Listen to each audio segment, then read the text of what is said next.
All right, let's dive into something pretty fascinating. Today, we're taking a journey into those really strange gray areas where the human body and the law collide. We're going to explore the weird, the complex, and sometimes the flat out unbelievable ways our biology can really test our legal definitions of life, of harm, and even of death itself. So let me ask you this. Can a woman actually get pregnant when she's already pregnant? And what can a dead person's grip tell us about how they died? Now, these might sound like plot points from a crime show, but believe it or not, they are very real puzzles that doctors and legal experts wrestle with. The answers are hidden in some super rare medical conditions and tiny forensic clues that can literally change the outcome of a legal case. So in this explainer, we're going to get into the science behind it all. We're going to start at the very beginning, or, what we think of as the beginning. Because as we're about to find out, getting pregnant isn't always as simple as one egg, one sperm, one pregnancy. Sometimes biology has a few curveballs for us. Okay, first up is this incredibly rare thing called superfoetation. Put simply, it's when a woman gets pregnant while she's already pregnant. Yeah, you heard that right. It means a second, completely new pregnancy starts days or even weeks after the first one is already underway. The result? Twins who are actually different ages. It's an absolute biological marvel that just throws our standard idea of pregnancy right out the window. Now, there's a related but very different idea called superfecundation. This is when two eggs are released during the same cycle, but they're fertilized by sperm from two different encounters. And here's the real kicker. If those encounters were with two different men, it can lead to twins who have different biological fathers. So let's just break this down to make it super clear. With superfetation, it's all about timing. We're talking two different ovulation cycles, which means one twin is older than the other. But with superfecundation, it all happens in one cycle. Two eggs, but potentially fertilized by two different guys. Both are unbelievably rare, but they just go to show you how amazingly complex human reproduction can be.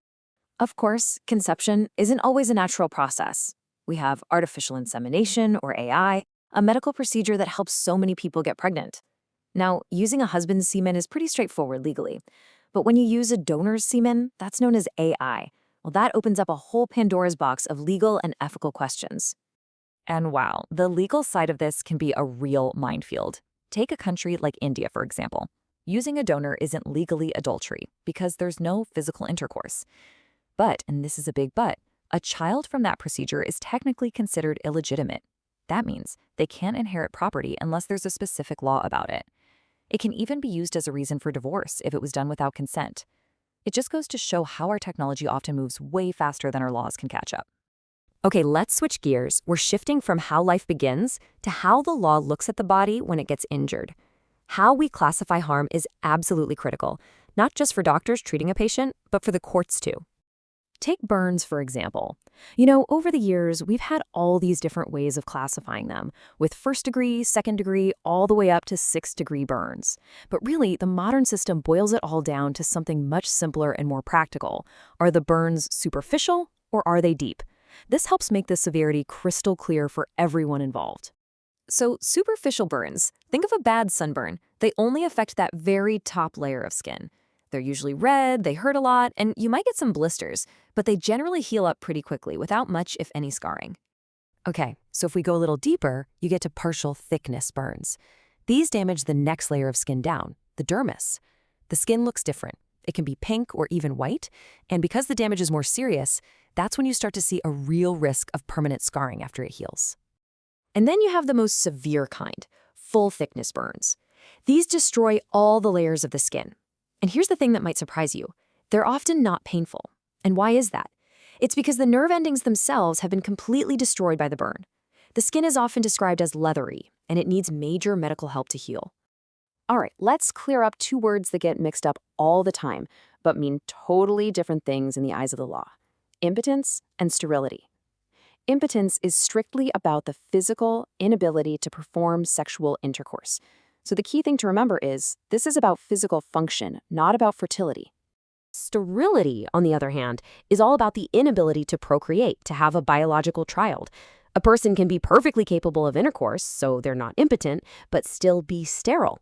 And this distinction is so important in legal situations like marriage annulments or inheritance cases. One does not automatically mean the other. All right, now we're going to move to the end of life and the incredible stories a body can tell even after death. Most of us have heard of rigor mortis, right? That general stiffening of a body. But there are other, way more specific types of stiffening that can give forensic investigators these invaluable clues about a person's final moments. First up is something that sounds like it's straight out of a horror movie, cadaveric spasm, also known as the death clutch. Now, unlike rigor mortis, which takes a while to set in, this is an instantaneous freezing of the muscles at the exact moment of death. It usually happens under extreme stress or violence, and it preserves a person's very last physical action. And you can see why this is so crucial for investigators. I mean, if a drowning victim is found clutching seaweed in their hand, that's powerful evidence they were alive and fighting for their life in the water. If someone who died from a deep cut is found with a weapon locked in their hand by this spasm, it points very strongly towards suicide, not murder. It's like a photograph of the very last second of life. Next, we've got heat stiffening. Now, this isn't actually your muscles tensing up. It's a physical change caused by extreme heat, like in a fire. The heat literally cooks the muscle proteins, which makes them shrink and contract. This often pulls the arms and legs into a defensive, boxer-like pose called the pugilistic attitude, which can sometimes be mistaken for a struggle. And on the flip side, we have cold stiffening. This one's pretty straightforward. The body gets stiff because it's literally frozen solid. All the fluids in the tissues turn to ice, and the fats solidify.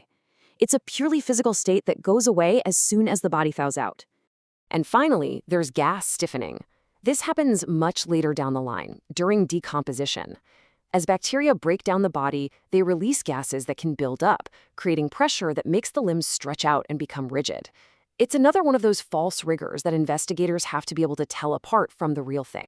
For our last section, we need to talk about something really serious and really important, where medical legal observation is absolutely critical: protecting children.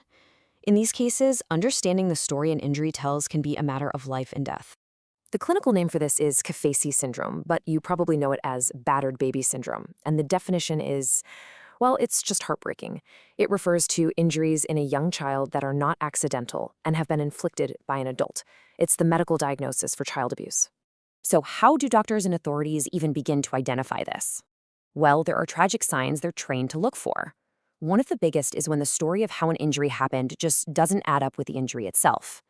Another massive red flag is seeing multiple injuries in different stages of healing, like an old bruise and a new fracture. That shows a pattern over time, not just one accident. These signs are a desperate call for help that our medical and legal systems have to be trained to hear. So, from the mind-bending ways life can begin, to the subtle clues a body leaves after death, to the silent story an unexplained injury tells, it's so clear that the human body is a constant source of legal and medical puzzles. It holds truths that science helps us uncover, and those truths shape the very foundation of our justice system. The conversation between our bodies and our laws is always evolving, always telling new stories. The real question is, are we listening closely enough?